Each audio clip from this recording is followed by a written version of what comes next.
אתם חווים בעיות מהירות בוובי, יש פעולה פשוטה שאתם צריכים לעשות על מנת לתת למערכת להתאפס ולרוץ מחדש. מצד שמאל למעלה בחלקו העליון של גוגל הכרום יש 3 נקודות אחת מתחת לשנייה.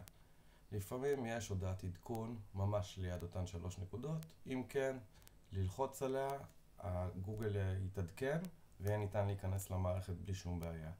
אם לא מופיעה הודעת עדכון, יש ללחוץ על 3 נקודות, לרדת להגדרות.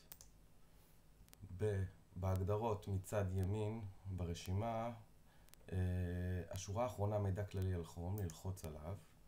גוגל יעדכן את גרסת הכרום שנמצאת אצלכם, ולאחר מכן פשוט צריך לפתוח חלונית חדשה,